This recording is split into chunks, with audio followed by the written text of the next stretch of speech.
Thank you so much. એટલો ગુસ્સો કરતો તો આ નથી ખાવું, પેલું નથી, પેકેટ્સ નહીં, કોલ્ડ ડ્રિંક્સ ના, પેલા યાદ નહોતું રહેતું છે સામેથી જ કે મમ્મી હું એટલી કરું એમ કરીને તેમ આગળ પણ ચાલુ રાખવાના છે. ફાઇનાન્શિયલ લિટરસી હાર્બિક ના લે કે ઘરે તું કેચઅપ બનાવ કે સેવિંગ કેવી રીતે કરાય કેવી રીતે નહીં, એમ ફેમિલી પણ બહુ ખુશ છે કે ના સારું ડેવલપ છે એમ.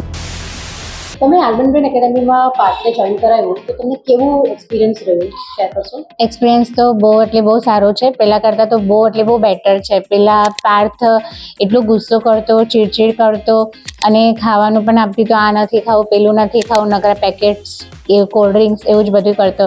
પણ આ જ્યારથી મેં ચાલુ કર્યું ને ત્યારથી એટલું મને ફરક પડ્યો છે કે એને હવે પેકેટ્સ લેવા લઈ જાઓ ને તો મમ્મા ના પેકેટ્સ નહીં, કોલ્ડ ડ્રિંક્સ ના, અને જંક્સ ફ્રૂટ ના પાડે, પીઝા બર્ગર કાંઈ નહીં. પેલા શાક અવોઇડ કરતો કે આ શાક નહીં ખાવું, ઓલું શાક નહીં ખાવું. હવે આમાં આવ્યા પછી આમ રિકવરી સારી છે એમ કે ના મમ્મી તું મને આ શાક બનાવી દે, આ અને પેલા ઓલું તમે પ્રેમના કીધું હશે કે અંજીર કાજુ બદામનું એનું જ્યુસ પીવાનું શેક કરીને એ હવે પીવા માંડ્યો છે એમ. અને સ્ટડીમાં પણ સારું છે એમ. મેં સ્કૂલના મેડમે પણ કીધું કે પહેલાં કરતાં તો વધારે બેટર છે એમ. જેને પહેલાં યાદ નહોતું રહેતું હોય ધીરે ધીરે યાદ પણ કરવા માંડ્યો છે એમ.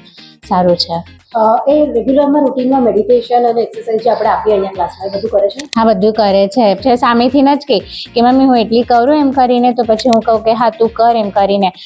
એટલે બહુ જ હેપી છું. અને મને તો એમ લાગે છે કે મારો પેલો નાનો પણ છે ને એ પણ હવે 4 યરનો થશે ને એટલે હું આ જોઈન તો કરી જ દઈશ એમ કરીને. એટલે પણ છોકરાઓ તો બહુ ખુશ છે આ બ્રેન એકેડમી લગાડ્યા પછી. મારી ફેમિલી પણ બહુ ખુશ છે કે ના સારું ડેવલપ છે એમ કરીને.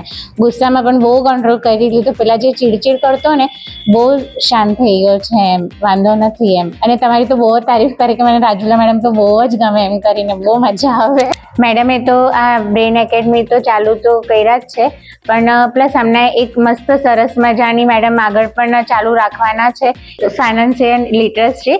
તો એમાં હું ચાહું છું કે તમે છોકરાઓને આમાં મોકલો તો વધારે સારું. કેમ કે મારો છોકરો આવ્યો હતો ને એક વખત ક્લાસ મેડમે એમનામ જ રાખ્યા હતા તો મને ઘરે આવીને મમ્મી કીધું કે મમ્મી આ હાર્બિક ના લે, કેચઅપ ના લે, તું આમ કર કે ઘરે તું કેચઅપ બનાવો તો આપણે સારું છે. ફાઇનાન્શિયલ પણ આપણે બહુ મસ્ત છોકરાઓને શીખવા મળશે કે સેવિંગ કેવી રીતે કરાય કેવી રીતે નહીં એમ કરીને.